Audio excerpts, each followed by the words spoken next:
Bueno, vamos a ir comenzando, ya que estoy viendo que falta poquitita gente ingresando, están todos amontonaditos los que quedan en la sala de espera. Eh, Bienvenidos, muy buenas tardes a todos, bienvenidos para muchos otra vez a la Casa de Alicia, a este formato que hemos dado en llamar la Casa de Alicia virtual. Me presento para quienes no me conocen. Mi nombre es Beatriz Miranda, soy profesora de literatura, egresada del IPA, especialista en Historia del Arte y Patrimonio del CLAE, y desde el año 2014, por el concurso de proyectos de gestión cultural, la directora de la Cátedra Alicia Goyena, o de la Casa de Alicia, como la llamamos y la conocemos en esta gestión.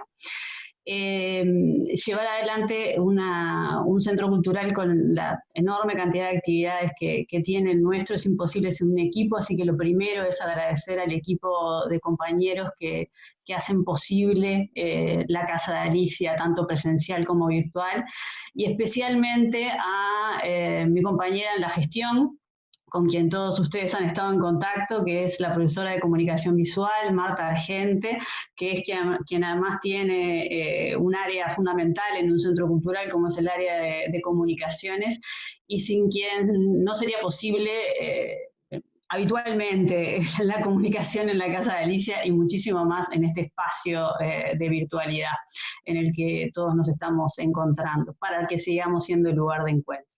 Hoy tenemos el placer y el honor de recibir en la Casa de Alicia a la profesora Ana Inés Larre Borges, enmarcada dentro de lo que es el ciclo 2020, Mujeres que hablan sobre mujeres en la Casa de Alicia. La profesora Ana Inés Larre Borges es profesora de literatura, crítica literaria, investigadora, escritora, traductora, no digo más porque se nos van a ir todos los minutos del Zoom en el currículum de Ana. Muy bienvenida, por supuesto, agradecemos la generosidad de que forme parte de este ciclo y que habite esta casa, y viene hoy para hablarnos, como lo enmarca el ciclo, de otra mujer, también uruguaya, muy vinculada a la literatura, de hecho poeta, que es Idea. Agradezco y doy además doy pie, ya voy pasando micrófono a la Inspección de Literatura. La inspectora profesora María José Larre Borges está por allí sin duda alguna, porque sin ella esta posibilidad de recibir a Ana Inés no hubiera sido posible, porque también esta charla se enmarca dentro de todo el impulso de celebraciones que la Inspección de Literatura está haciendo en este 2020 a los 100 años de nacimiento de Idea y de Mario. Entonces, sin mucho más, le paso el micrófono a Majo, les agradezco a todos por ser parte y les recuerdo un par de cosas técnicas de las que ya Marta les ha informado por todos los canales posibles. Mantengamos los micrófonos apagados, una vez que empiece la charla, si es posible apagamos las cámaras para favorecer la visualización, y toda consulta que ustedes tengan mientras escuchamos a Ana Inés hablarnos sobre Idea, las pueden vehiculizar por el chat del Zoom, que la profesora inspectora María José Larre Borges va a ser quien en la segunda parte pueda coordinar esas preguntas para hacérselas llegar a Ana Inés. Recuerden que es muy probable que Zoom no se porte bien y nos corte. Si se corta, volvemos a entrar con la misma ID y contraseña. De nuevo, muchísimas gracias a todos por ser parte y muy, muy bienvenida a Ana Inés. Majo, el micrófono es tuyo. Hola, ¿cómo están? Con algunos y algunas de ustedes nos estamos viendo casi a diario, mucho más que en la presencialidad. Ayer charlamos un largo rato, un placer. Y bueno, ya Bea dijo todo lo de Ana, en el ciclo que la Casa de Alicia se ha planteado, mujeres que hablan sobre mujeres, y que nuestra inspección de literatura, bueno, homenajea a los 100 años del nacimiento de estos dos grandes escritores, ¿no?, que nacieron y murieron en el mismo año. Pero bueno, celebrando la vida con Idea, Ana nos va a dejar con una ponencia, un conversatorio Recuerden entonces, yo voy a estar moderando el chat, por si tienen preguntas, por si Ana menciona algún libro, algún autor o eso, es decir, va a ser nuestra forma de comunicarnos, ¿sí? Porque apagamos todos los micrófonos. El conversatorio es Mi poesía soy yo, Idea Vilariño y los desafíos de la posteridad. Tranquilidad también para aquellos que no pudieron estar, porque esto va a ser grabado y difundido. Gracias. Vamos, Ana. Bueno. ¿Ya estoy? Buenas tardes. Entonces, muchas gracias por esta invitación, gracias a la Inspección de Literatura, prima, y a la Casa de Alicia Goyena, en la figura de Beatriz. Mi agradecimiento por estar en este ciclo, que me parece que es muy bueno, y mi agradecimiento también, o mi celebración de que esto que es lo primero que estamos haciendo en el año del centenario de Idea Vilariño, se haga en la Casa de Alicia Goyena. Porque hay un vínculo Idea-Alicia Goyena.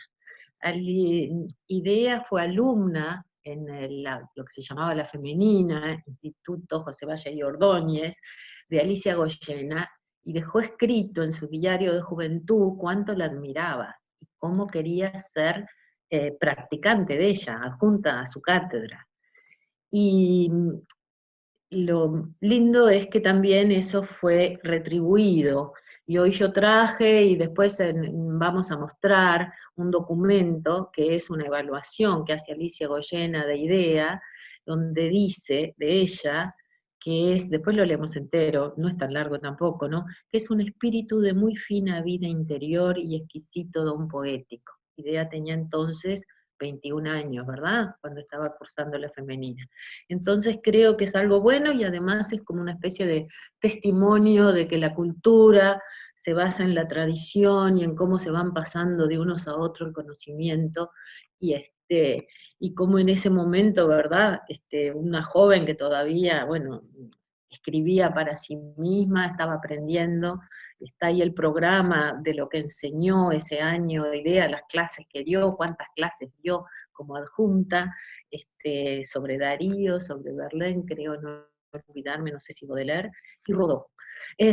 Bueno, el título de esta conversación, sí, creo que va a ser, de esta ponencia, de esta propuesta, de esta modesta proposición, diría yo, es sí, Mi poesía soy yo, que es una cita de Idea, una cita así, un poco, como si dijéramos, sí, como Madame Bovary, ¿verdad?, como Flaubertiana, Mi poesía soy yo, y que se la dijo, Mujeres y Mujeres, se la confesó Idea a Elena Poniatowska, y decía, pude ser sola o no, profesora o no, traductora de Shakespeare o no, pero lo que no pude dejar de ser, lo que era mi destino, era ser poeta. Entonces ese es el primer hemistiquio, digamos, del título. Es un octosílabo contundente en que Idea se define así. El segundo hemistiquio, digamos, del título es más bien un trabajoso alejandrino, los desafíos de la posteridad, y por supuesto que no atañe a Idea, nos atañe a nosotros, porque es verdad que Idea la posteridad la llegó a vivir bastante antes de despedirse y de morirse, y que esa posteridad estuvo dada por una legitimación, por un reconocimiento, por un lugar en el canon que lo tuvo tempranamente. Y que por otro lado en el que participó, porque ella tuvo tiempo de crear su obra, de pulirla, de aumentarla y de decrecerla y de dejarla preparada y editada. Podemos hacer otras ediciones, pero la edición de su poesía, ella tomó muchos recaudos en hacerlo, así como el de su legado, pasó su diario, completó, digamos, esa obra. Y fue su entrada digamos, ahora se usa mucho mirar las entradas de las poetas o de los escritores en el campo cultural, cómo se hizo, a través de quién. Bueno, el de Idea es muy precoz. Hay que pensar que Emil Rodríguez Monegal escribe En Marcha, en sus poderosas páginas literarias que dirigía, en 1948, cuando Idea apenas tenía 2 plaquettes de poesía, o sea, 10 poemas publicados, escribe un artículo consagratorio que se llama Sobre la poesía de Idea, y bueno, y la consagra ya, y además inaugura una continuidad de crítica que no solo hizo él, sino que prohijó él como director de la página, y que asentaron casi sin discrepancias, ¿no?, en un lugar central en la poesía de su generación y en la poesía uruguaya, ¿verdad? Entonces no estamos hablando, entonces dije, bueno, entonces vamos a ver, no hay que reivindicar a Idea cuando murió, mucho antes. Yo creo que cuando Idea, a ver si se ve este librito de Arca de 1970, 50 años, ya está muy afianzado su prestigio, su obra, ¿no? Es esa gran antología, la primera vez que recoge esa poesía. Hablábamos de Idea y Mario. Cuando Mario Benedetti le hace esa famosa entrevista, de las primeras que admitió hacer Idea, empieza citando esta edición de 1970, la colección que además después publicó los poemas salvajes de Idea Vilariño, y bueno, y Oidor Andante de Ida Vitale, es decir, estaba consagrada. También Benedetti le escribe en ese momento una carta, ahora sí voy a proponer que su poesía sea editada en Cuba, es decir, esa consagración estaba hecha. Fue cimentada, ¿verdad?, por esa actitud, ¿no?, de Rodríguez Monegal, que ha sido historiada, que la pueden leer en un artículo precioso y preciso de Alicia Torres, que es Emil Rodríguez Monegal, artífice de la entrada de Idea Vilariño, capaz que me equivoco en alguna palabra, al canon nacional, ¿verdad?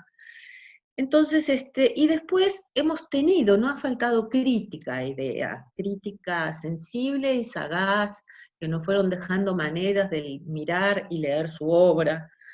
Rosario Peirú, por ejemplo, que ha sido una de sus sensibles estudiosas, lo resume en el máximo escepticismo, ¿verdad?, unido a la máxima sensualidad.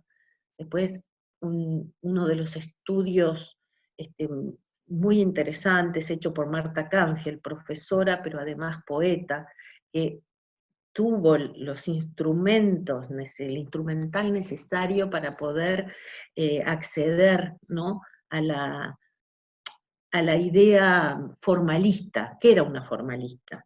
Hay veces que el existencialismo, la pasión, ¿verdad?, de los poetas, esa que ella misma declaró de no escribir si no fuese como en el colmo de la angustia, borra a la mejor y mejor Fabri, ¿no?, la mejor artesana de las prosas, que fue Idea Vilariño. Entonces, mi pequeña proposición, y lo digo en serio, fue pensar, bueno, entonces, ¿cuál es la posteridad? Y creo que lo que quería compartir, como además creo que es un público que no son solo consumidores de poesía, sino que son también multiplicadores de lectores, profesores, intermediarios entre una poeta y sus lectores, evangelizadores de alguna manera, para no decir publicistas, de la poesía de Idea Vilariño. Entonces pensé que quizás en este momento, porque los momentos de lectura van variando, ¿verdad? En este momento creo que llegó el momento de desplegar a Idea. Esa podría ser el resumen, digamos, como de mi consigna. ¿Cómo desplegarla? Y quiero enumerar algunos puntos concretos. ¿Cómo seguir leyendo esa poesía que parece que ya nos fue entregada?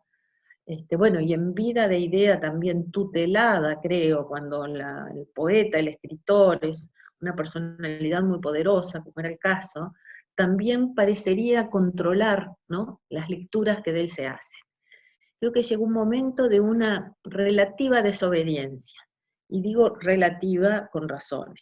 Desobediencia en cuanto a que Idea también como crítica militó mucho en contra de, por ejemplo, de las ediciones completas que usan el criterio de la exhaustividad, y así lo dejó escrito, ¿no?, referido, por ejemplo, a su queridísimo Julio Rey, parece que bajan la calidad o el impacto por poner poemas que no llegaban a la excelencia, a lo máximo. Y ella cuidó mucho que en su obra eso no pasase, y así nos los dejó, armó y rearmó esa poesía completa, siempre le parecieron, hizo antologías de su propia obra, varias, como una manera también de control de esa obra.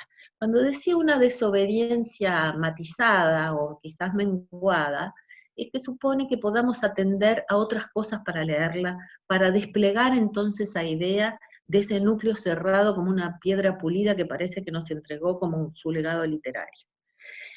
Digo que es una desobediencia de alguna manera consentida. ¿Por qué? Porque es verdad que, entre otras cosas que voy a proponer, es leamos también El iceberg oculto, los poemas que Idea fue desprendiendo o los que dejó inéditos. Digo que sería una desobediencia, bueno, leerlos porque no son los que ella eligió para que la representásemos, pero que nos pueden enseñar muchas cosas, y que es consentida, porque si bien no los dejó entrar en su poesía completa, no los destruyó, no solo no los destruyó, sino que los pasó prolijamente a mano, ¿no? Los dejó guardados, cuidó de que sobreviviesen, lo mismo sus diarios íntimos que no quiso publicar en vida, pero que dejó como un legado para que se publicasen, y que además los pasó, ya mayor, a sus 60, 70 años, los pasó todos nuevamente, los editó, los dejó listos para que fuesen sí leídos y atendidos. Bueno, la primera observación que se me ocurrió es escuchar al poeta. ¿Con eso qué quiero decir? Quizás porque yo me formé en momentos de hegemonía estructuralista, ¿verdad? Donde se había decretado la muerte del autor, donde era mal visto, ¿verdad?, recurrir a la biografía para entender la obra, donde en esa especie de triángulo que, ¿verdad?, aprendimos todos desde los comienzos de nuestras clases teóricas, que supone la experiencia de la lectura, en cuyos vértices autor, obra, mundo, bueno, el énfasis se hacía en la obra, pero la verdad es que en esas formas pendulares de la crítica, hace ya como más de una década seguro, y seguramente bastante más, en que estamos viviendo el regreso del yo, la resurrección del autor, ¿no?, que vuelven por sus fueros. Y creo que eso ha traído también, bueno, un regreso, por ejemplo, a la crítica genética, donde está al estudio de los manuscritos, que tienen ese contacto, ¿verdad?, con los autores. Y bueno, eso estaba viniendo. Primero, escuchar al poeta. Con esto quiero decir que si vamos a ir a leer el artículo pionero, consagratorio de Emil Rodríguez Monegal, que escribió en 1948, también podríamos ir a escuchar a lo que decía en ese mismo 1948 la propia Idea. Y pongo un ejemplo. En una Idea joven escribe desde Clinamen protestando contra quizás conozcan ya la anécdota, es una de las anécdotas más conocidas, ¿verdad?, de la vida, bueno, no sé si de las más conocidas, pero es bastante conocida. En el propio artículo que les recomendaba Alicia Torres está bien descrito todo lo que pasó en ese entonces, cuando el semanario Marcha convoca a un concurso de poemas dedicados a Don Quijote, y una joven y angry young woman, vamos a decir, una Idea, los acusa de anacronismo, ¿no?, con estas palabras, y de paso se manda una diatriba contra la poesía del momento en el Uruguay, y también la Argentina, acota. Y leo lo que escribe. Nuestra poesía, la argentina también, están miserablemente estancadas, metidas en un pantano del que nadie hace nada por salir. Pobre poesía provinciana, sin originalidad, sin fuerza, vegeta sin intenso, ningún nuevo, ningún desesperado, ningún revolucionario. Nadie sabe cantar, nadie tiene mensaje. Si lo leemos en reverso, si a lo negativo lo ponemos en positivo, lo que vamos a encontrar aquí es cuál era la ambición poética de Idea Vilariño y cuál era un proyecto que ya estaba empezando a cumplir y que cumpliría. Es decir, cuál era su idea de la poesía. Una poesía no provinciana, sino universal. Una poesía original, una poesía con fuerza, una poesía verdadera, intensa, nueva, desesperada, revolucionaria, que supiese cantar y que tuviese un mensaje. De alguna manera, este podría haber sido, ¿verdad?, su propósito. Y digo, y si vamos a leer, como les recomendé aquí, el precioso estudio, sobre todo en sus aspectos formales, pero no solo, de Marta Canfield, sobre la idea formal, escuchemos también, por ejemplo, el diálogo, todo dedicado a poesía, que sostuvo Idea con el profesor Jorge Albistur, ¿no? Y donde ella define, hablando de formalidad, que un poema es un franco hecho sonoro, sonidos, timbres, estructuras, ritmos, o no es. Así, con la implacabilidad, ¿verdad?, de Idea Vilariño. Además está decir que en ese diálogo, esas entrevistas fueron parte de un ciclo que hizo el Instituto del Libro, en que era el propio autor que elegía a su entrevistador. Así que Idea eligió al Albistur para tener ese diálogo, y estaba siempre muy satisfecha con esa entrevista, ya que no les gustaban las entrevistas, porque fue densa en contenido poético, y es muy recomendable para ir a buscar eso. O leamos también, dejando nuestros prejuicios que nos puedan este libro al que dedicó su vida, el estudio de los ritmos, de pensar que si nos enfrentamos, a ver si se ve esto, no pensemos que es una cosa, no sé, de matemática pura o de computación, sino que en la masa sonora del poema, yo reconozco haberlo leído tarde, por sentirme un poco intimidada, pero con una claridad racional, como es la de la crítica de Idea, nos da, ¿verdad?, con una claridad nos enseña a leer poesía a través de la forma, de lo que acabo de leer yo como definición. Entonces, bueno, escuchar al poeta. Y escucharlo también significa, bueno, mirarlo, leerlo en la cocina del escritor. Ahora sí estoy hablando de ir a mirar los manuscritos, que ahora están en disposición.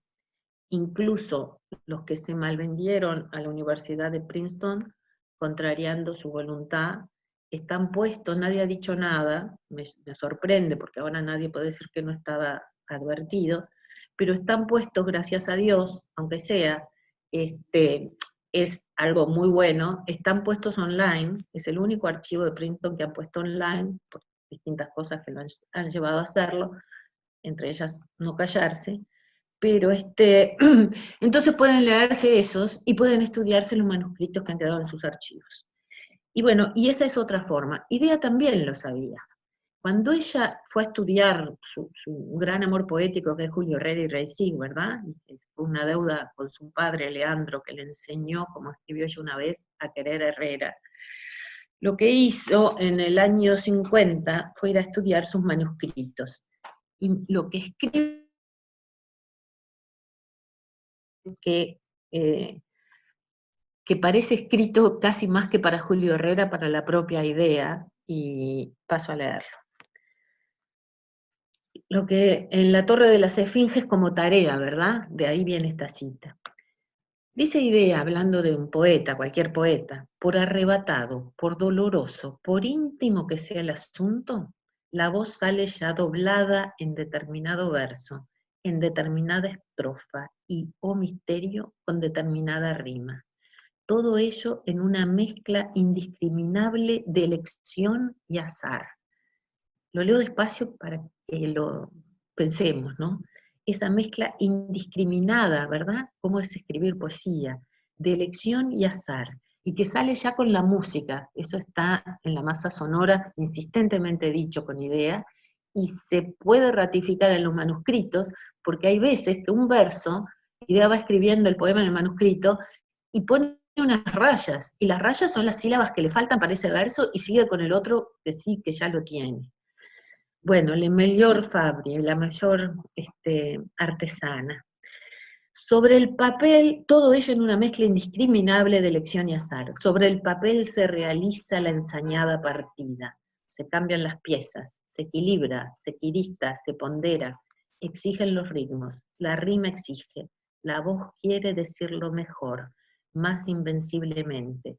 Y el poeta trabaja urgido por esa exigencia implacable que no da reposo hasta satisfacerse.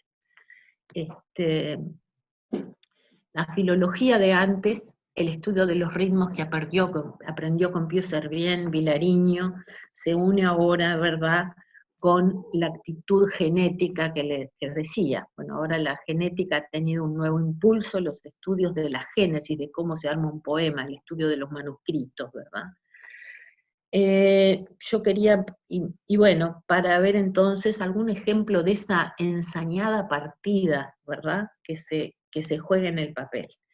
Entonces ahora quise poner dos ejemplos de cómo se puede dar eso, o de cómo eso puede generar una lectura que despliegue más idea Vilariño. Elegí dos. El primero, de poemas de amor, es Adiós. Por si alguien está con el libro, en esta edición, que es la nueva, es de la página 178, como es la misma poesía completa que ella hizo siempre, sino unas paginitas más adelante, digo más, al principio del libro. Adiós. Bueno, lo leo, espero que nos dé el tiempo para poner un poco de poesía, ¿no?, y no hablar en el aire.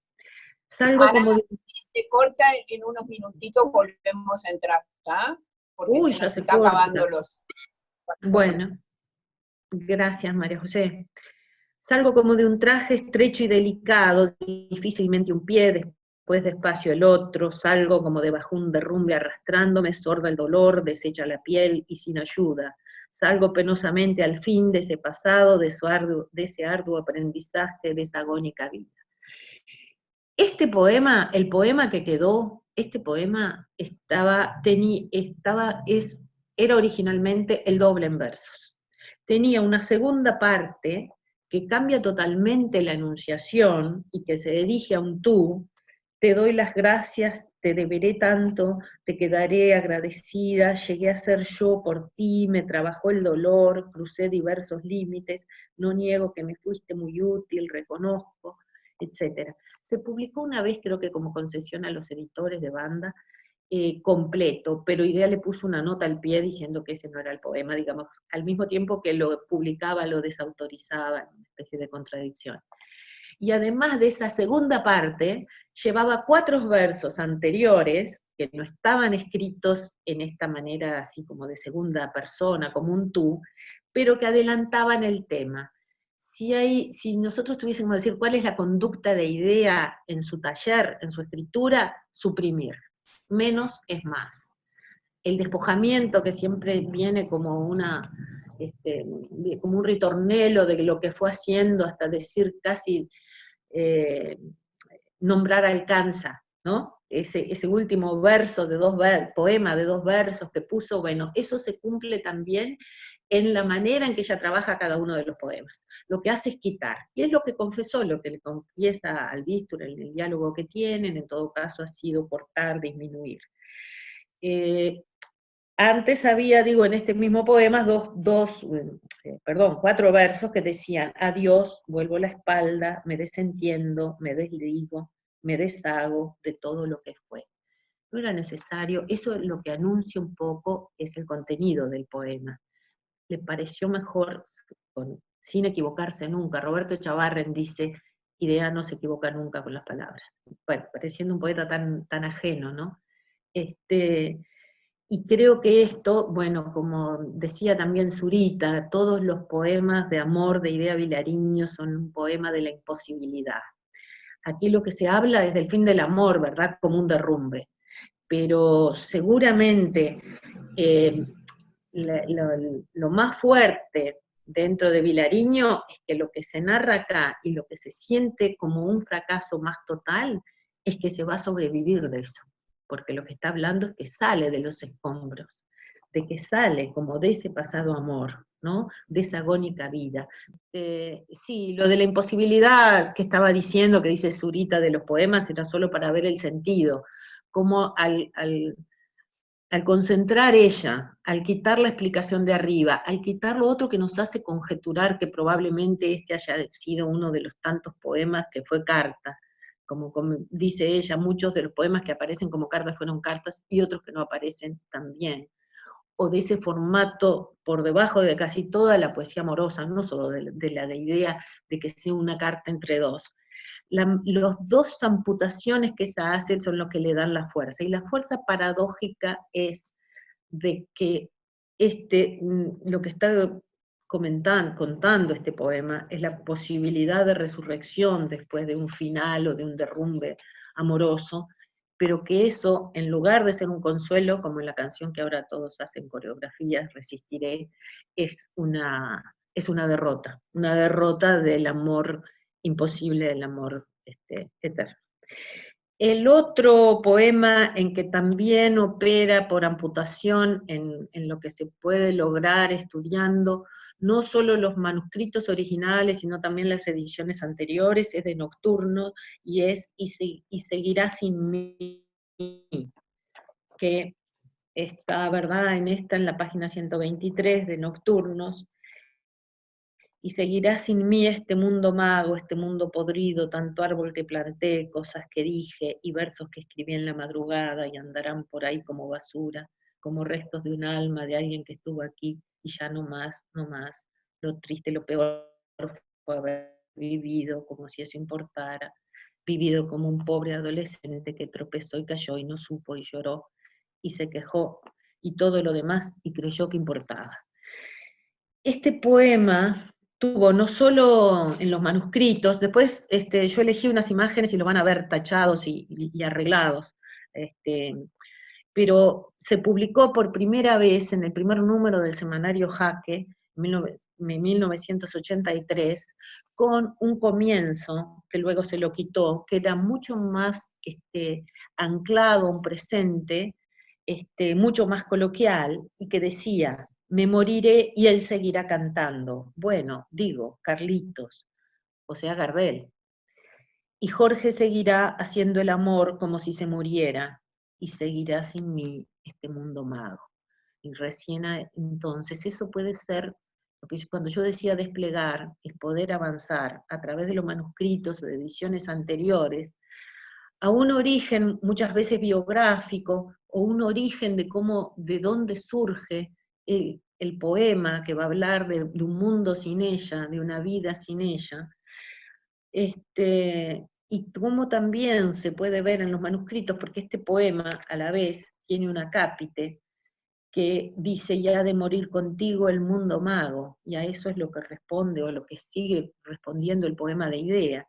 Y ese acápite es un verso de Antonio Machado, de Las Soledades, un poeta apreciado por Idea, pero distante y distinto de ella en su forma de ser.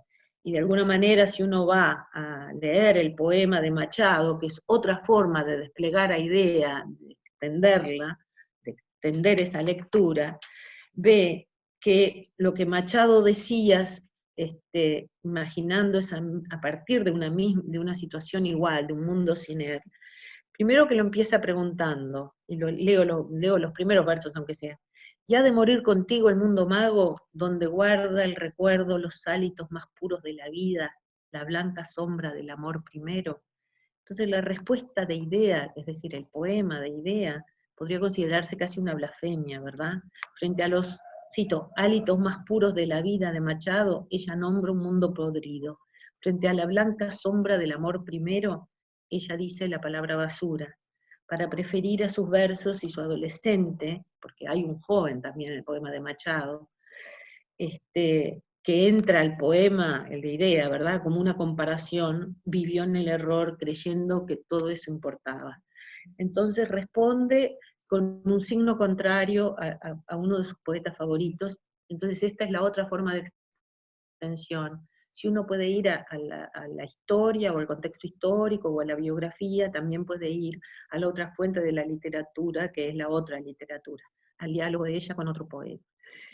a diferencia de la antigua filología, la actual genética también nos propone que no hay una obra final, que la obra siempre, porque como termina, bueno, ya a nosotros antes de los teóricos europeos nos los enseñó Borges, el poema termina en el lector, el sentido se termina de completar en el lector. Entonces cada nueva forma de utilizar el poema también contamina el sentido. Entonces también es válido no solo ir hacia atrás, hacia el origen del poema que fue escrito, sino hacia el después. Por ejemplo, lo más claro, en una obra de teatro, las distintas puestas son parte de la obra que puede ser estudiada de un autor, aunque el autor ya esté muerto, ¿no? Y en este caso de este poema, esos versos tuvieron una vida ulterior, porque Idea, que como yo dije, hizo tantas antologías, les decía hoy, la que publicó impiadosamente, como era ella, última antología, en 2005, sabiendo que ya no habría otra, y que exigió que se la publicásemos porque estaba un poco arrepentida de los demasiados poemas que tenía su también exigente poesía completa, los puso a los versos centrales de este poema, los puso como para que amparasen a toda su obra. Cosas que dije y versos que escribí en la madrugada y andarán por ahí como basura, como restos de un alma de alguien. Bueno, ya lo leí. No solo eso, ulteriormente después, y también por un procedimiento de amputación, de recorte, de menos es más, ya le quita el sujeto y pone otra vez a estos versos, ¿verdad?, de este poema, los pone, y seguirá sin mí, de cuando ella no esté, los pone para que cobijen a su poesía completa. Y ahora solo dice, no hay necesidad de explicar, menos es más, y andarán por ahí como basura, como restos de un alma, sin ponerle estos versos que escribí de madrugada. Entonces esto me parece que es una forma de leer a Vilariño, yendo en profundidad. Otra forma de desplegarla, de lo que digo ahora, qué podemos hacer en esta posteridad nosotros para seguirla leyendo de manera más rica, más completa, puede ser leer en extensión. Entonces, en extensión, bueno, se me ocurren varios ejemplos. Por ejemplo, podría ser cosas que los críticos han advertido, pero de pronto todavía no han sido estudiadas. Por ejemplo, algunos motivos que se reiteran en su obra. Por ejemplo, el tema de la identidad. Hay una serie de la identidad que traspasa los distintos libros que ella publicó en distintos poemas. Podríamos decir, y que además también se completa lo que ella le contestó famosamente a Mario Benedetti.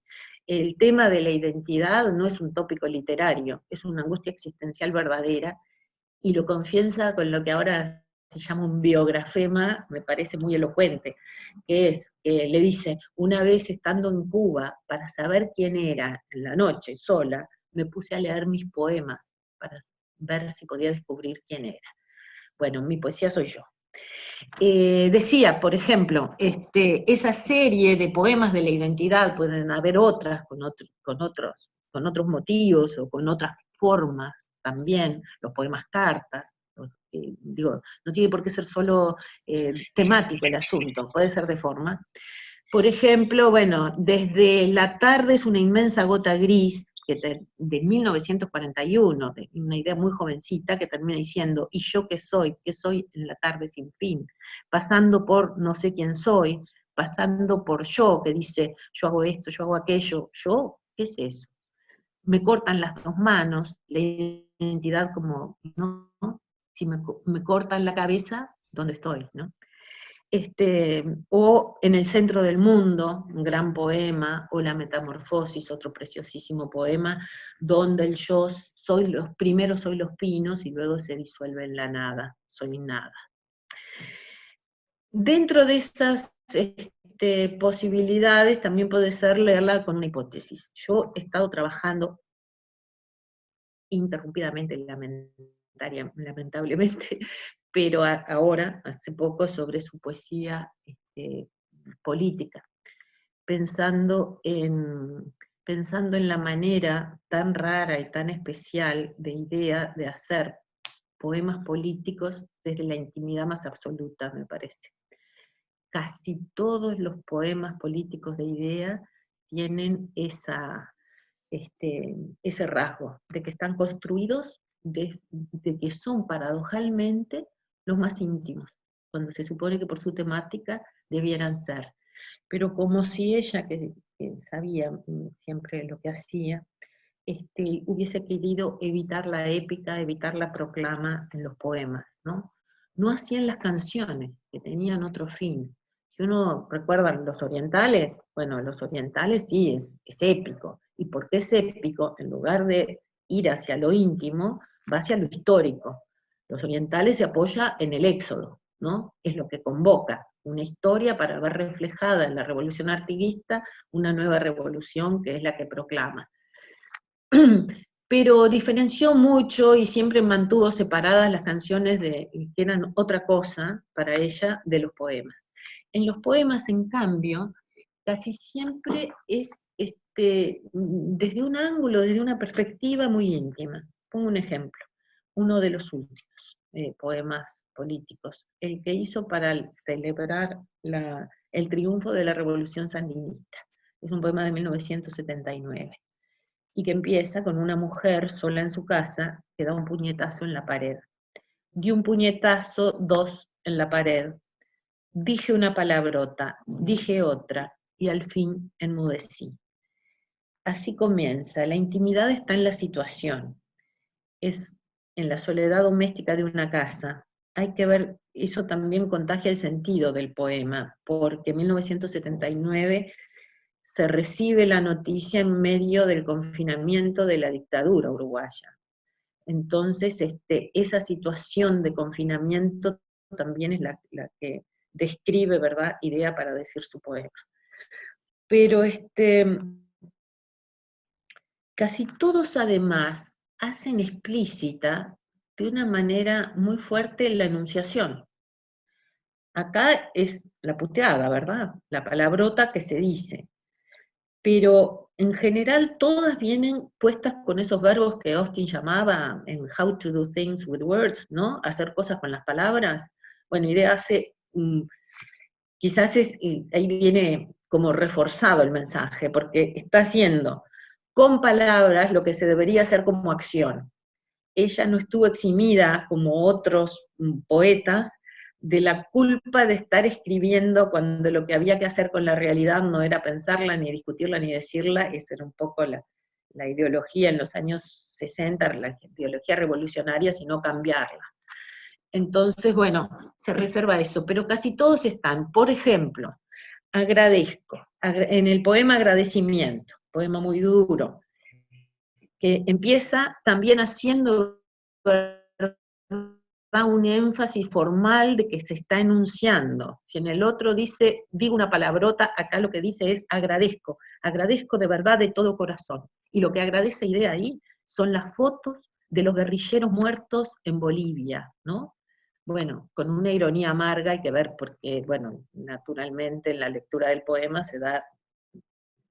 queda bien claro por qué es lo que agradece. Pero estaba haciendo que siempre está marcando esa enunciación, que es lo que también le aporta la intimidad, porque es ella, es Idea Vilariño. Y en este caso la voz poética, en general, trata de que denote a la persona civil que lo escribe. Y eso está marcado en general formalmente. Por ejemplo, en este agradecimiento, cuando lo publica en Marcha también, en el 68, dice, esto que de poema tiene solo la forma, ¿no? Pero esa advertencia ella la guardó después también para que perviviese en el poema publicado. Y tampoco lo dice como una disculpa, que si no es tan perfecto el poema, no, al contrario, es parte, digamos, su sentido del mensaje es, bueno, esto no es literatura, esto es otra cosa no inferior, superior quizás a la literatura. También importa dónde el hecho, cuando yo digo, bueno, lo publicó en Marcha, lo publicó en tal lado, también creo que es una gestualidad llena de sentido que debemos aprender a leer. sobre todo en una poeta, bueno, ningún poeta, ningún escritor, pero yo desconfío mucho de los postulados como escritores naif, y Marosa lo era tampoco, para hablar solo de poetas nuestras mujeres.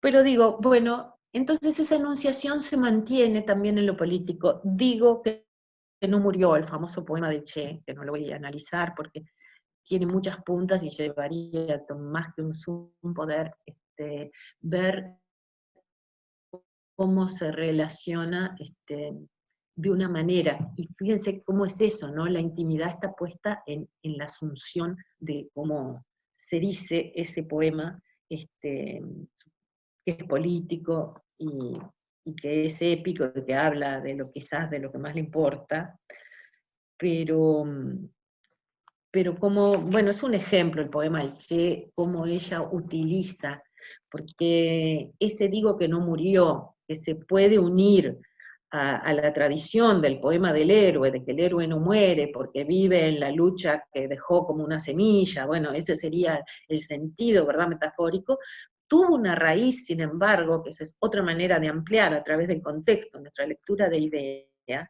en que en realidad en esa época las comunicaciones eran lentas, y además había una resistencia a creer que el Che Guevara había muerto. Y tanto que el semanario Marcha, 5 días después de que el Che hubiese muerto en la higuerita, hablaba de la presunta muerte del Che Guevara. Y recién al número siguiente, Quijano tuvo que salir a explicar que se habían resistido a creer, pero que bueno, y Fidel Castro tuvo que salir a decir, ¿no?, a decir que el Che había muerto, y todo eso va apareciendo como insumo del poema de idea que se publica varios meses después. Entonces, ahí también se ve, y lo digo muy breve, ¿no?, se ve como a veces circunstancias de momento, que tienen que ver con pensar que era un manejo, ¿verdad?, de la CIA o del Departamento de Estado, hacer correr como propaganda la muerte del Che para desanimar las insurrecciones en América Latina, bueno, cómo luego eso se convierte en el poema, y cómo va usando. Esa sería una manera. Pero por otro lado, esa reiteración en esa manera muy particular, que no tiene que ver con que no fuese radical y contundente la ideología de Vilariño. Entre los poetas quizás fue la especialmente aguerrida y que no dudaba en sus convicciones, ¿no? Y radical, y hasta sectaria a veces en algunas ocasiones se podría decir, pero que igual eligió una forma, sin embargo, especial y como de intimidad. Yo no sé si va a dar el tiempo. Yo lo que traje para compartir era también para compartir, como decir, bueno, ya que estamos diciendo que se despliegue idea, desplegar algo que esperamos que se cumpla en este año, es desplegar, dar a conocer parte de ese iceberg que quedó no publicado, inédito, o publicado pero ya perdido, ¿verdad?, en publicaciones o en ediciones que solo se consiguen en librerías de viejo. Bueno, juntar todo ese material un poco de lejos y traer un poema que también ella que dejó inédito, que es sobre Vietnam y que también está hecho, si se quiere, desde la intimidad. El poema dice: eras puertorriqueño y eras estudiante, moreno, encantador, fuiste el primero, creo, que me mostró el piso de la noche. Y entonces hace un poema, digamos, el que dedica, no es el único, ¿verdad?, porque está con los brazos atados, que está dedicado a Vietnam, pero hace también un poema sobre Vietnam, tomando el caso de que, por lo que dice el poema, se intuye, fue un conocimiento muy fugaz, pero un gran entendimiento con un muchachito que se iba, de puertorriqueño, que se iba a pelear de voluntario a Vietnam, y cuyo centro, en el centro además del poema, está también un núcleo de lo que hablábamos hoy, ¿no?, de la ideología. Mirándote dormido en un rincón, encantador, tan poco más que un niño, yo te envidié tu vida. Ese verso, yo te envidié tu vida, creo que nos da esa precisión de la intimidad con la que se puede hacer poesía política, además de darnos ese constituyente ideológico del que se siente en deuda por no estar, bueno, esa convicción, ¿verdad?, que también tenía Carlos María Gutiérrez, por ejemplo, en algunos poemas, ¿no?, de no haber estado en los zapatos de los torturados. Bueno, esos temas que a veces son temas de un género poético, como puede ser la poesía comprometida o política, cómo aparecen así en una poeta. Yo creo, no me gustaría, los que tengo dos cosas más, una medio para enunciarla nomás, no sé si entrar o si prefieren dar lugar al diálogo, estoy abierta a que si me quieren... Sí, tranquila, yo tengo algunas preguntas, pero ya las anoté. Sigo. Bueno, lo que me pareció acá como tema así de discusión, porque estoy presentando, ¿verdad?, distintas posibilidades así de desplegar la idea, de problematizar, era esto, que vendría a ser como unir algunas cosas que tienen que ver con su biografía, que también está de vuelta, el regreso al interés de la vida de los autores y de complejizar lo que es el relato, ¿no?, de una vida, y que le va a tocar a ideas padecer biografías, ojalá que buenas. Está predestinada, digamos, a eso por el mito de su figura. Lo que decía era tomar, por ejemplo, creo que dos casos que seguramente ustedes conocen, que son dos casos de su biografía que tienen que ver con su relación generacional, con su relación con Emil Rodríguez Monegal, con el semanario Marcha, pero que tienen que ver también concretamente con dos poemas. Uno con el primer poema político que Idea escribió, que es A Guatemala. O sea que Idea no es una convertida, ¿verdad?, a la revolución sesentista a partir de Cuba, es anterior. Ella viene de una tradición del padre, o sea que en el 54 ella ya escribió a Guatemala como un poema. Ahí puede ser interesante tanto ver el poema como ver la recepción del poema.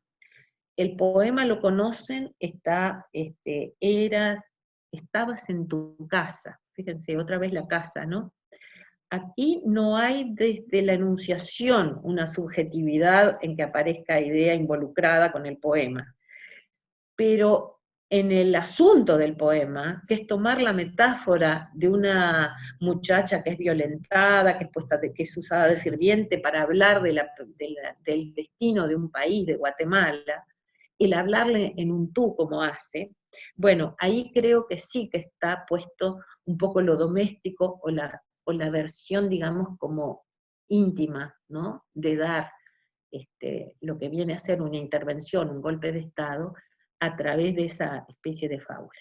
Pero también esta parte de la lectura también puede apoyarse en cómo fue recibida. He sabido que Emil Rodríguez Monegal fue reticente a publicar el poema, ¿no?, y que ella debió insistir. Y por otro lado, apenas ese poema fue publicado, tuvo, no sé si hubo otra respuesta escrita sobre el poema, pero una respuesta feroz, un ataque feroz, en un suelto publicado en El Día, bajo el título de Ridiculeces. Y reservo un poco esa forma en que la objeción ideológica, seguramente, por donde se publica uno y otro, y por lo que trasunta el texto, que acá lo tengo transcripto, de cursilerías, a alguien que ha dado, para tomar una idea de la ferocidad del ataque, alguien que ha dado en poner en malos versos ripiosos, vaya a saber qué sentimiento de frustración interior dedica una poesía a Guatemala. Bueno, pero se apoya con astucia, yo no diría con inteligencia, con astucia, en pegar estratégicamente, porque de alguna manera el semanario Marcha y las páginas literarias hacían gala de su lucidez, de su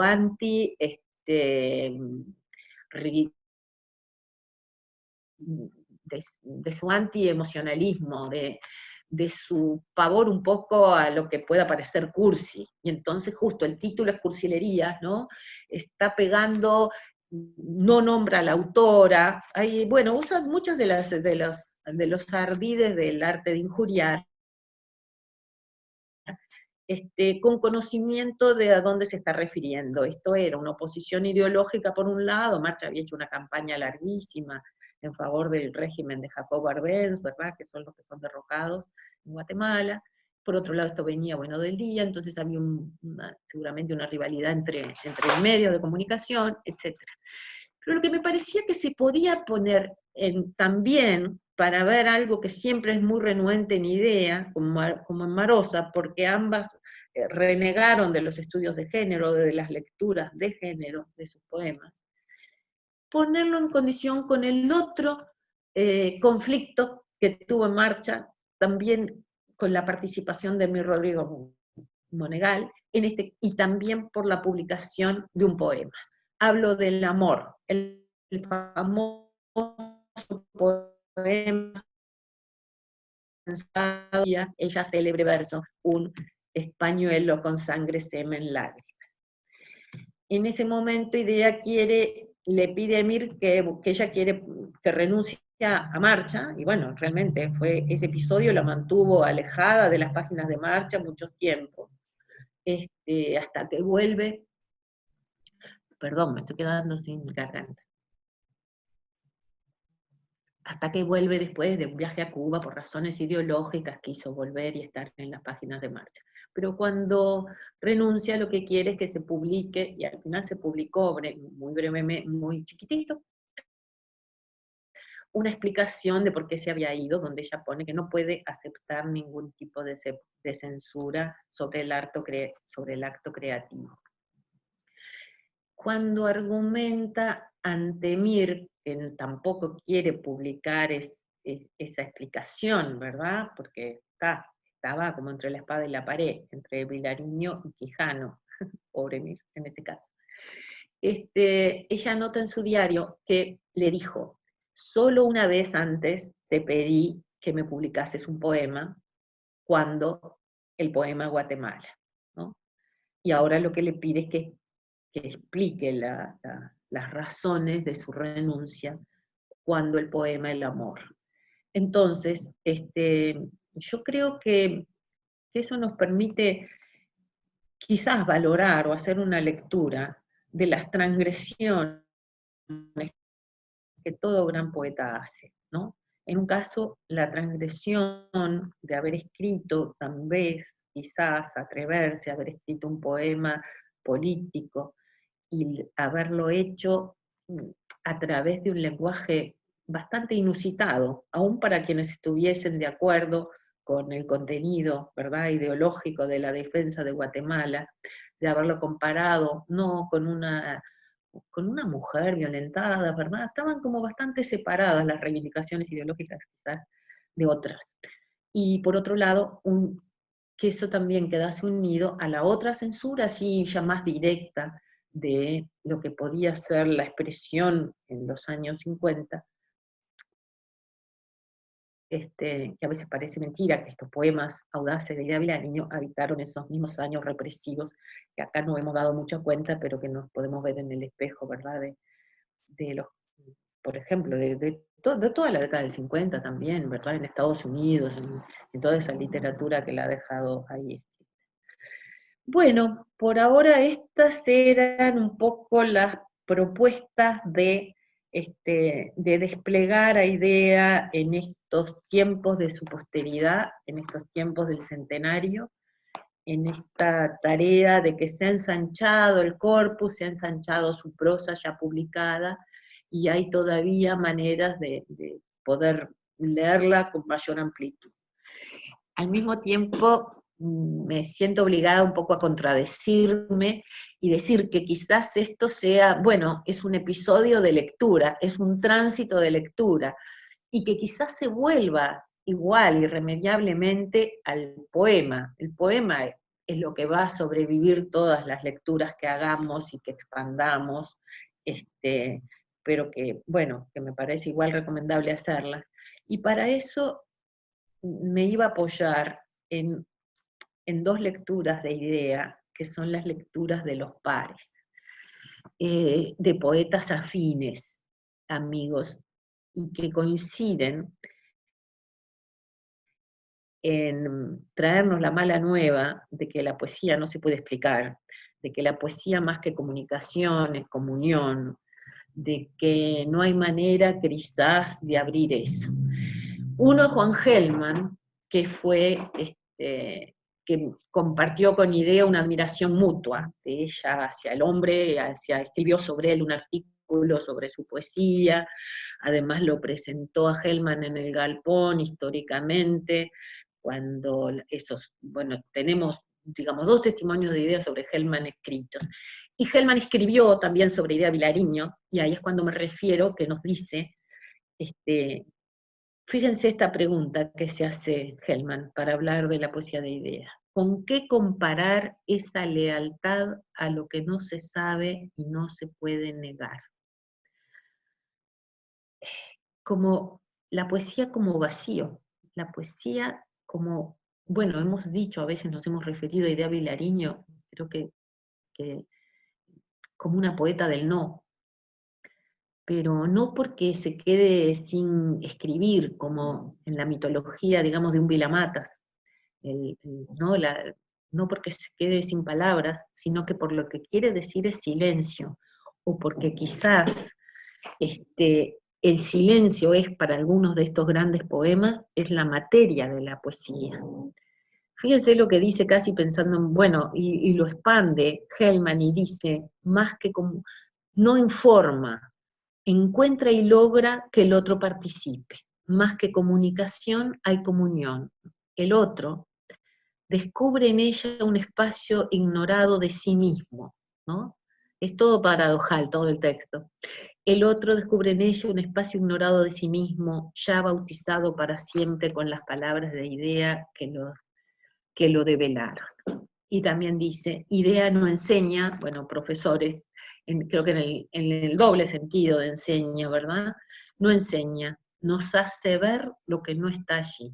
Bueno, 2 negaciones pueden ser una afirmación en matemáticas, creo, ¿no?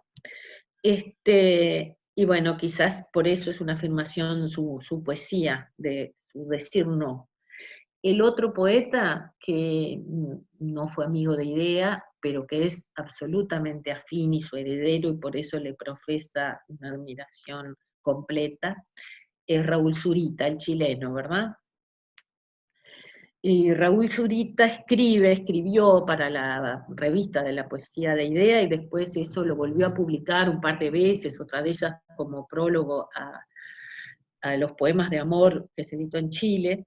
Bueno, Zurita también dice de la imposibilidad es el tema central, ¿no? De los poemas de amor, es insomnio sin fin, pero luego dice algo más que nos puede sonar desolador. Lo leo mejor de acá. Nada, es como si, a ver, nada del cuerpo del amado, dice refiriéndose al final de Ya no, nada del cuerpo del amado, no te veré morir, de un gran poema queda en uno. Nada del cuerpo del amado queda en uno, nada de un gran poema queda en uno, por eso lo repetimos una y otra vez en nuestra mente, instaladas en el borde de lo decible. Estos poemas no se puede aprender nada de ellos, es como si perteneciesen más al silencio que a las palabras, y todos los intentos por integrarlos a nosotros rebotasen contra la inexpugnable dureza de su perfección. Y sin embargo, cuando vine a buscar esto que recordaba, con desolación de si era verdad que no podíamos apropiarnos de un poema, encontré una errata que no había visto cuando edité la revista. Porque, fíjense qué curioso, este Zurita, que también niega, ¿no?, la posibilidad de aprender y no más que repetir las palabras con el mismo poema como manera de acceder, lo pone el final de Ya no como acápite, como uno de los 2 acápites, el otro es de Lucrecio, pero se equivoca. Pone, nunca haremos el amor como esa noche nunca, no volveré a tocarte, no te veré morir. no te abrazaré nunca, como esa noche nunca. Creo que sin embargo se había apropiado Zurita del poema, y sin querer lo tradujo, y puso nunca haremos el amor en lugar de no te abrazaré nunca, que es más perfecto, y cumple con el ritmo, naturalmente. Pero, o sea que bueno, eso podría ser una esperanza, pero sí es verdad, George Steiner decía, ¿no?, que más allá de las lecturas, lo que pasa a ser a ser parte de nosotros, puede ser, sí, muchas veces un poema aprendido de memoria que nos integra. Bueno, hasta aquí llego yo. Ana, se corta ahora, volvemos a entrar porque tenemos algunas preguntas, ¿está?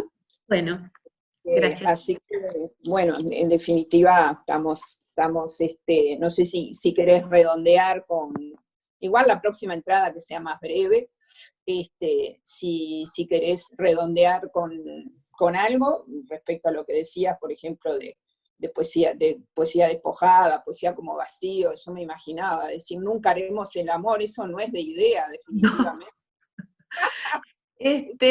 No, pero fíjate que de alguna manera, que después lo dice también Zurita, Zurita es un poeta con un efecto como idea, que nos deja sin palabras, que nos somete, ¿no? No parece que no diese lugar al diálogo, porque es hipnótico, ¿no? Y idea es ese tipo no entraría nunca en la prosa poética, que tiene como sus vericuetos, sus formas de argumentación. Es una poesía que se impone, capaz él por participar de esta, pero sin embargo había traducido y lo había incorporado y lo escribió. Estoy segura que es un error, a veces ocurre. Bueno, creo que no, que Idea cultivó sí lo del silencio. Lo que pasa es que es verdad que el silencio tiene como un sentido también. Hay un trabajo sobre el hueco que se puede leer como una constante en su poesía, ¿no? Porque es esa, digo, de la soledad existencial a la negación, al espacio vacío que se llena de sentido, paradojalmente. Y creo que eso a veces se nos oculta porque Idea trabajó todo eso con palabras tan sencillas, porque es como si dijese, no hay otras, cada vez más despojadas, cada vez más coloquiales. Bueno, a ver, si yo creo, es la carta, ay, no llego a ver la fecha, pero lo que sí les quería leer, la calificación completa, Alicia Goyena, ¿verdad? Hoy se me traspapeló un poquito. Aquí, no. Bueno, recuerdan que habíamos dicho que ella fue la adjunta de Alicia Goyena, y entonces esto, que era como una especie de certificado, que quizás era para hacer su currículum, decía: la señorita Idea Vilariño, espíritu de muy fina vida interior y exquisito don poético, cumplió una labor de calidad, imprimiendo a la clase su elevación, inteligencia y desprendimiento, mediante la belleza de la palabra inspirada en fuentes de muy acendrada experiencia estética y moral. Tal presencia realiza una acción de cultura profunda que excede a la expresión corriente de valores objetivos. La señorita Idea Vilariño se halla especialmente dotada para la docencia de la asignatura. Bueno, y ahí está el simbolismo. Verlaine, Rubén Darío, Rodó, fueron las clases que dio Idea en ese momento. Y bueno, y es un certificado, ¿verdad? Un documento. Podemos pasar a la otra. Bueno, esto es, ¿verdad?, de los cuadernos en Princeton, el poema Dios que les decía. Ven que, yo creo que yo no. Sí, yo puedo señalar algo. Acá empieza el poema, salgo como de un traje. Es ilustrativo, ahí están esas primeras, sí, no, perdón, acá, salgo. Eran 4 versos, ¿verdad? Los 4 versos primeros que les dije, que fueron agregados, y pasamos a la segunda. Y bueno, y la segunda parte, que empieza por aquí abajo, cuando empieza a hablar con el tú. Está en la siguiente, ahí está. Quedaré agradecida, ¿verdad? Que esto lo que decía es que puede hacer conjeturar de que sí, que fuese una carta, que tuviese sí que estuviese sí dirigida a un histórico lector único, pero que para transformarse en poema, bueno, fue cortado, reducido a lo esencial,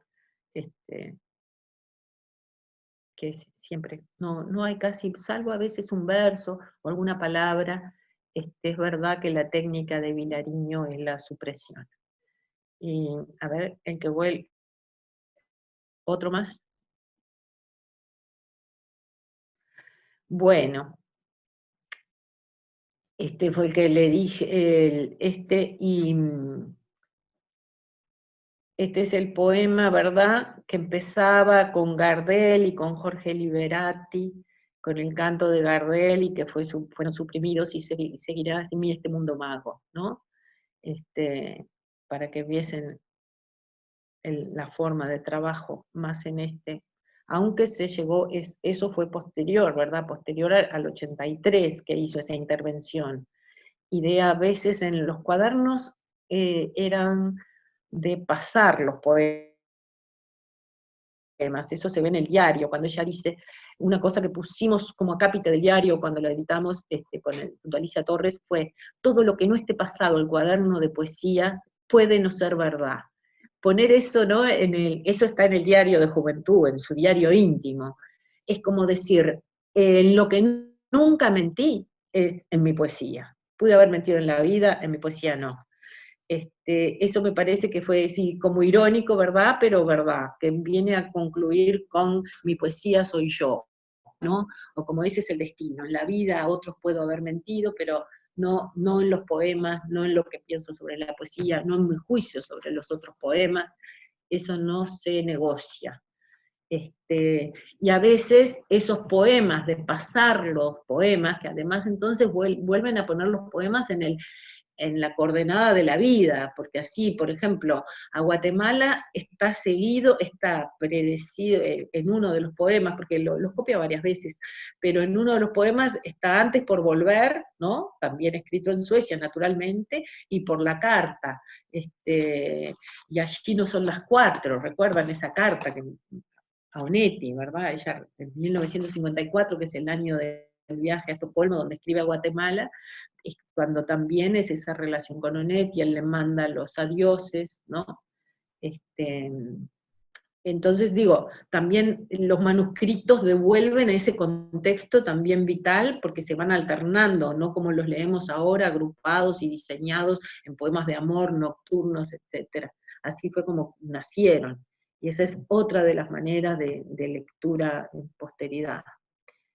A ver, no eran muchos más. ¿Hay algún otro, no? Sí. Que no lo mencionamos, es el poema que se llama Más soledad, pero es como una sopa amarga, ¿verdad? Como una dura cucharada atroz. Fíjense qué curioso, el título es lo único que quedó de esa introducción, de la introducción del poema. Y entonces lo demás así fue tachado, pero bueno, sirvió para nombrar el título. Sí, sigamos.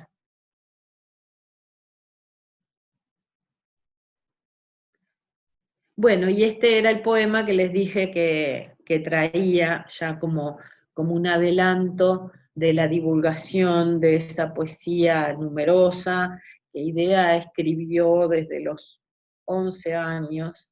Eso es lo que preservó. Los 11 años es una edad fundamental en su vida. Recuerden que es la de la escena en el espejo, ¿no?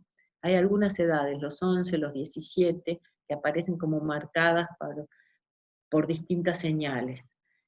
En los poemas que ahora esperamos dar a conocer empiezan en sus 11 años y después incluyen otros. También hay algunos poemas que tienen que ver, me parece, con una forma de vivir, ¿verdad?, escribiendo, que son anecdóticos o algo así, son interesantes desde el punto de vista biográfico.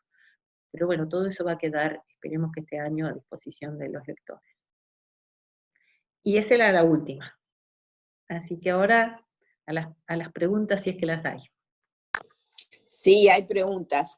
Mirá, yo te las leo y las vamos contestando, ¿tá? No son muchas, pero son bien interesantes.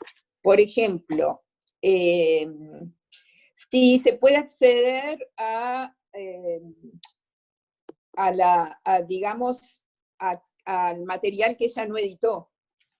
Tú hablaste algo de Princeton, que ahora lo estaría publicando. Bueno, los cuadernos esos están en línea, se pueden ver, aunque la universidad esté cerrada. Eso fue algo que pasó este año, que se pusieron así. La explicación es la única colección que tiene algo puesto en línea. Antes de eso se podía acceder comprándolos, yo los compré, además de que pude haberlos ido a estudiar. Pero ahora lo que vamos a poner, se está trabajando un grupo en la Biblioteca Nacional para ver si se pone en línea lo que decíamos esto de los poemas no editados, ¿verdad? Con proveniencia de distintos archivos y también de parte del fondo que hay en la Biblioteca Nacional. ¿Solo poesía o crítica también, que no haya editado? Bueno, no, lo que espero que se pueda, porque ha sido un año complicado, el que tocó para estos centenarios, complicado como que, por ejemplo, el propio trabajo que de rescate, ¿no?, de esos poemas, se vio también entorpecido, ¿no?, por la manera, por poder trabajar, ¿no?, con los originales y eso. Entorpecido, pero no impedido. En cuanto a la crítica, no es, sí lo que tenía pensado poner en acceso son libros que no se van a volver a editar, o por lo menos no en lo inmediato, que son importantes de idea, de crítica, sí, son unos varios. Hoy mencionábamos La tarea de Julio Rey Reisig, por ejemplo, ¿no?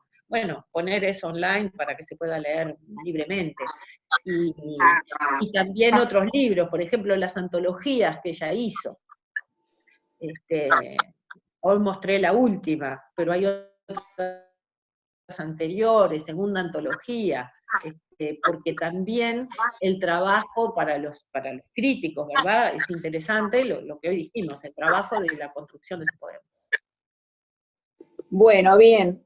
En su última edición de Poesía Completa, dice una colega, no quiso poner las fechas de sus poemas. ¿Dio alguna razón? No, ¿cómo no? Las fechas sí. Ah, las fechas. No, las fechas sí, los años sí. Ideas corrigió en la primera edición, totalmente controlada por ella, esa edición ella había puesto también el lugar y la fecha, digamos, no el año, sino la fecha. Luego, ella misma quitó los lugares y quitó también las fechas, salvo en ocasiones en que había un significado. A veces ese significado es público, porque hace alusión a algo político, por ejemplo, y otras veces ese significado es privado, porque hace alusión a alguna fecha íntima, sentimental, por ejemplo, en algún poema de amor, o en algún poema erótico. Son los que recuerdo, pero sí, eso lo hizo ella, pero claro, uno dice quitar la fecha, sí, quitar la fecha, no quitar el año lo puso. Hay veces que creando algunos problemas, porque hay veces que en los manuscritos, sobre todo en los papeles de idea, muchas veces ella pone los años con signo de interrogación, no tiene certeza. Eso a veces complica, pero bueno. ¿Será voluntario o será que se olvidó? Bueno, no sabemos, no tenemos respuesta. No creo que era verdad. No sé, una combinación rara, porque no era muy ordenada, pero era así muy... le importaba, ¿no? No creo. Va. Bueno, acá una pregunta de muy difícil respuesta. ¿Usted cree que Idea encontró la felicidad en su poesía? o que la poesía fue el modo de exorcizar su pena? No sé si de exorcizar o de ahondarla, porque a Aidea no le importaba mucho la felicidad, le importaba la intensidad. Eso lo digo porque siempre, casi cuando empezaste a formular la pregunta dije, yo esto no le puedo contestar, porque es como, ¿cómo usted cree? ¿Qué cree? ¿No importa lo que creo o no? Pero creo que lo puedo fundamentar, porque en algún momento de su diario, incluso muy joven, ella dice, a nosotros, como a los vilariños, no nos interesa la felicidad, porque la vida no se está para, la vida no vale la pena por pasarla, por ser feliz, ¿no? Aunque parezca una blasfemia decirlo, pero había en ella sí, lo que importaba, bueno, un poco lo de Marcha, ¿no? Vivir no es necesario, navegar es necesario. Bueno, creo que Idea podría agrandar eso de una manera, si se quiere, muy existencial. No le importaba ser feliz en el amor, pero le importaba que el amor fuese verdadero. Creo que va por ese lado. Y lo mismo con la poesía. Creo que la poesía quizás de ella, también ¿por qué la leemos nosotros? Ella cuando escribe sobre Hermann, escribe y dice cómo estos poemas, cómo hablar de estos poemas, cómo analizarlos, si apenas es posible tolerarlos, padecerlos al leerlos. Bueno, eso se puede aplicar a la poesía de ella, como casi todo lo que escribió ella sobre otros poetas, ¿no? No aplicar inmediatamente, pero iluminar por reflejo. ¿Y por qué la leemos nosotros también? Si lo que nos propone es un mundo cerrado, un sinsentido. Y bueno, porque hay alguna verdad que encontramos en esos versos desolados. No, no todos les gusta leer este tipo de poesía o este tipo de literatura, pero a muchos nos gusta. No sé si somos masoquistas, creo que no. La No, verdad no va a ser solo. está muy bien. Vos dijiste que en el día había aparecido, ¿no? Cursilerías. ¿Se sabe Sí, quién lo escribió? no. Una pena, porque hoy lo tengo en el Drive y no lo pude bajar a tiempo para poder mostrarlo, ¿no? El recuadrito. No sé. Recién ahora me empezó a venir como una curiosidad, porque supe de alguna gente que podía estar trabajando en el día en ese momento, pero como no, es una intuición, a quien le podría haber preguntado, no, ya no está más, ya murió. Así que bueno, no, porque además sugerir la autoría de eso sin tener la certeza es ponerle una mancha a alguien, es una difamación, así que no. Bueno, en Muy todo caso difícil. se devuelve Pero la era difamación. alguien que me parece que la conocía, seguramente en su momento se pudo saber, no lo sé. Bueno, dice otra colega, ¿qué relación tenía con María Inés Silva Vila? Desconozco. Porque, digamos, podría decir ya, porque ya se están convirtiendo todos en historia, ¿no? Tuvo mala relación con José Pedro Díaz, podría hablarte de la relación de ella con Amanda Berenguer, pero con María Inés Silva Vila la verdad es que desconozco si hubo trato o no. Con Maggi y no era buena la relación hasta el final. Yo recuerdo que cuando yo edité Cartas de Hugo Alfaro en Brecha, Una vida en cartas, y había una carta preciosa de Idea a él, a Alfaro, y que hablaba, pero así, que no venía al caso. Por ahí vivió el idiota de Maggi. Y yo le dije, Idea, lo sacamos, porque no venía a cuento de nada, déjalo. Lo era y lo es. Y yo creo que Maggi me dejó de saludar en ese tiempo, pero bueno, eso te podría decir. Pero de María Inés Silva Vida no tengo ningún recuerdo, ningún dato, nada que haya leído. Amanda Berenguer, no sé si interesa, digo, ya que estamos hablando del 45, Amanda Berenguer sí le hizo ahí una dedicatoria, porque como el archivo de Amanda está también en la Biblioteca Nacional, hay un librito de ideas dedicado a Amanda, que no, sí, no, Amanda, idea, bueno, ahora no me mareo, que le pone, bueno, Amanda, como que siempre estamos como alejadas, pero yo te encuentro en tus poemas, le dice. Es una linda dedicatoria. Bueno. Buenísimo. Y la última pregunta dice ¿qué sugerencias nos darías para estudiar diarios de juventud a modo de investigación biográfica? Bueno, ahí yo creo que ahora, yo en el prólogo que escribí para ese diario me hice una pregunta, una pregunta ambiciosa, y que creo que no pude responder. ¿Cómo nace un poeta? ¿Cómo se hace? Un gran poeta en este caso, ¿verdad? Porque decía, bueno, acá tendría que estar la respuesta, ¿no? En esos años de formación, en esos años de descubrimiento y de juventud. Pero faltaban los poemas para poder, digo, hay muchos, ella escribía muchos poemas en el diario, pero creo que quizás no eran suficientes. Ahora en esos cuadernos que como se ha anunciado, algunos ya lo sabrían seguramente, están puestos en línea, pueden leerse con ese cotejo. Hay mucho dentro del diario, yo creo, para investigar o para ahondar en el diario. El diario se pone verdaderamente interesante en el año 41, cuando creo que ahí hay como un vuelco, ¿no? Es cuando empieza esa especie de triángulo amistoso y literario entre Idea, Silvia Campodónico y Manuel Claps. Creo que, bueno, que ese periodo que se corresponde, ¿verdad?, a los poemas anteriores de su poesía completa, hay un grupito de esos poemas dedicado a MAC, que es Manuel Arturo Claps. La importancia también, bueno, Claps escribe poemas, pero no son nada buenos en el propio diario, ¿no? Aparecen esos poemas escritos, pero bueno, creo que ahí hay bastante. Sobre todo en ese periodo, también de Oribe, ¿no? La experiencia con Emilio Oribe. Bien. Contrariamente a lo que muchos podrían pensar, Idea gusta mucho en los adolescentes.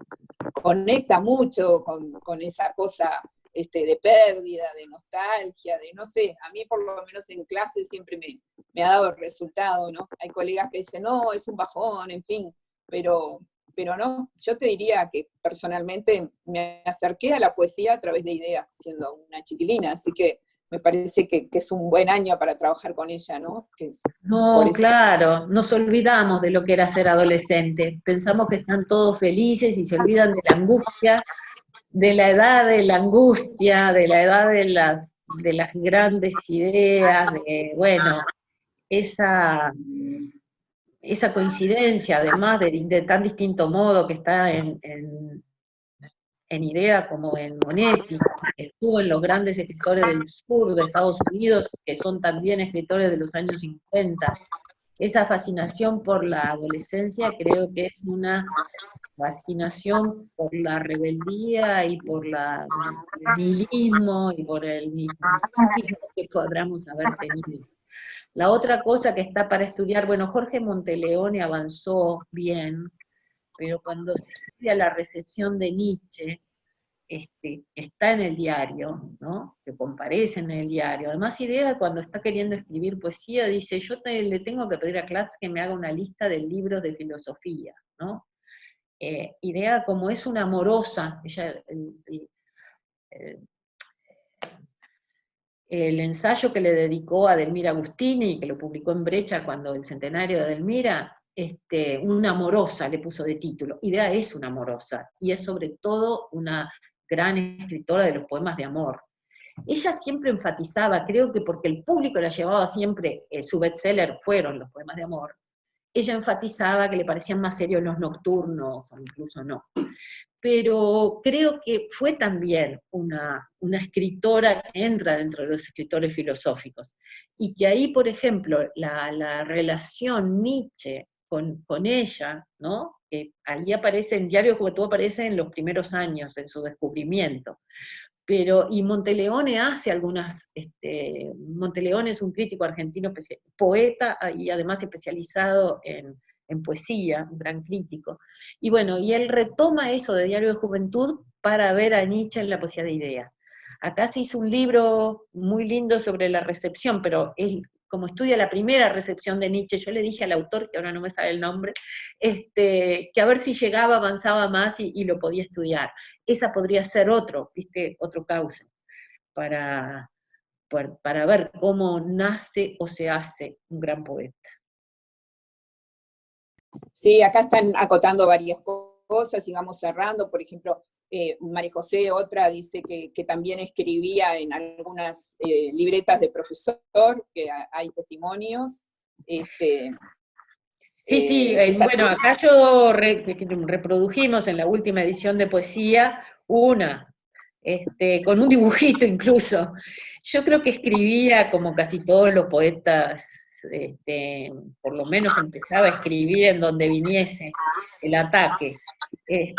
Acá está, no sé si, no, sí se ve, a ver, ¿lo ven ahí? Eso es una libreta del profesor, con dibujito y todo. Sí, sí. Por eso bien. Es que después los pasaba a los libros de poesía.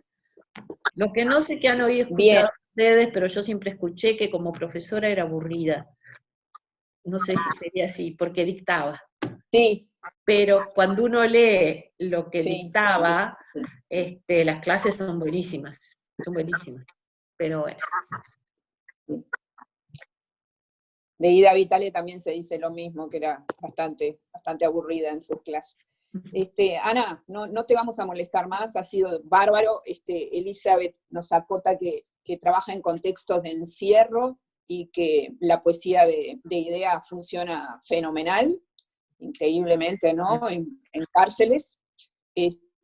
Así que, bueno, contra todo ese prejuicio de bajón, parece funcionar muy bien.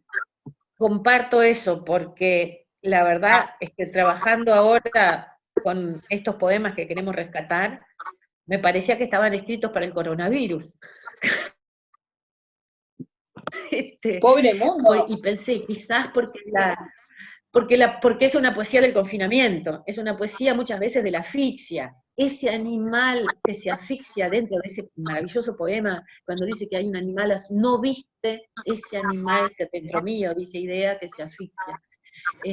Así que sí, no dudo.